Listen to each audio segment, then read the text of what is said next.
Habatus Renungan Harian Anak. Shalom, selamat pagi. Apa kabarnya? Bertemu lagi di Habatus Hidupku Bagi Kristus. Adik-adik semua, kita akan belajar tentang Salomo. Soal apa?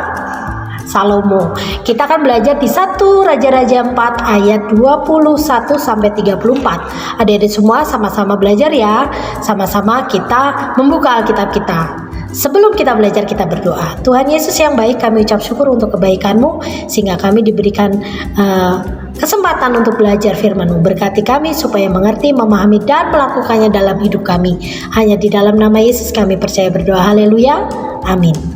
Adik-adik semua, Ibu Yohana akan membaca ayat 29 sampai seterusnya. Jadi perhatikan baik-baik dan buka Alkitabnya. Jangan sampai tidak ikut membaca ya.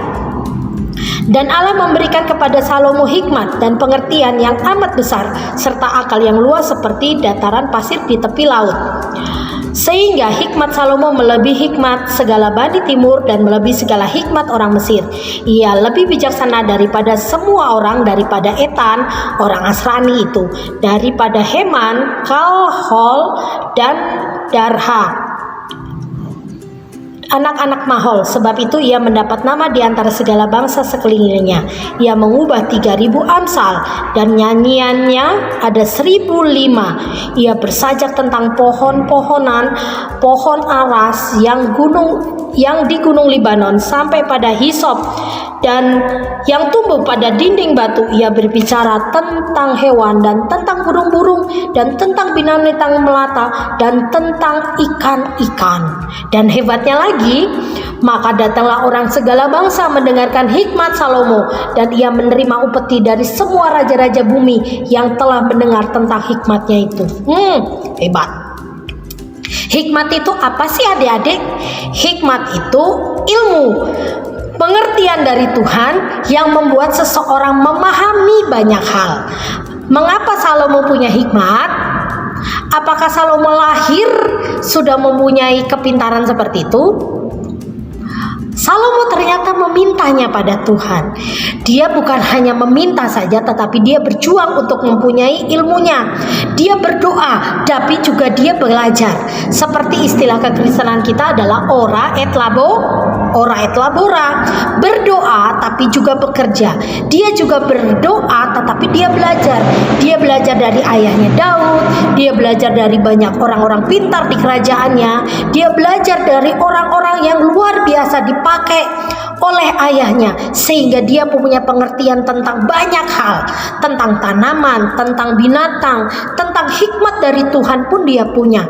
Semuanya Salomo punya. Karena kepintarannya, karena dia punya hikmat, dia dicari banyak orang sehingga bisa memecahkan banyak permasalahan. Permasalahan yang dipecahkan dengan sangat baik dan penuh bijaksana, sehingga orang-orang mulai mencari Salomo dan orang-orang mulai mempercaya pada Salomo. Salomo bukan hanya diberikan hikmat, tapi diberikan kekayaan, kuasa, banyak hal yang dia punya. Adik-adik mau seperti itu enggak?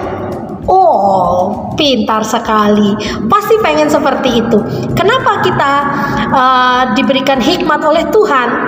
Supaya nama Tuhan dipermuliakan. Salomo diberikan hikmat oleh Tuhan supaya orang-orang Israel lebih mulia, bahkan mulai disegani oleh bangsa-bangsa lain.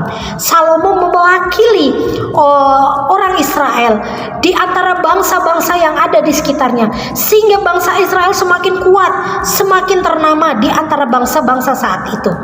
Adik-adik pengen lebih menonjol nggak dari teman-teman yang lain?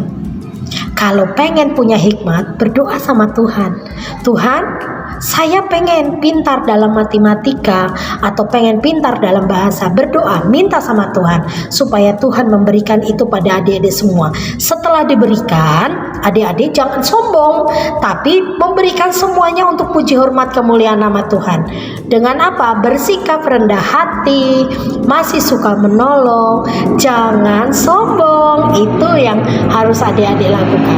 Pelajaran kita hari ini intinya adalah minta sama Tuhan apa yang adik-adik butuhkan. Tetapi setelah mendapatkannya, adik-adik tidak boleh sombong, tetap harus memuliakan nama Tuhan. Oke? Kita tutup Alkitab kita berdoa. Terima kasih Tuhan Yesus untuk berkat-Mu. Berkati kami supaya kami bisa melakukan firman-Mu. Berkati adik-adik di rumah supaya bisa mengerti bahwa hikmat dari Tuhan inilah menjadi kekuatan dan sumber sukacita, sehingga nama Tuhan dipermuliakan. Terima kasih Tuhan Yesus. Hanya di dalam nama-Mu kami percaya berdoa. Haleluya. Amin. Selamat pagi. Tuhan Yesus memberkati. Kabar Terus Renungan Harian Anak.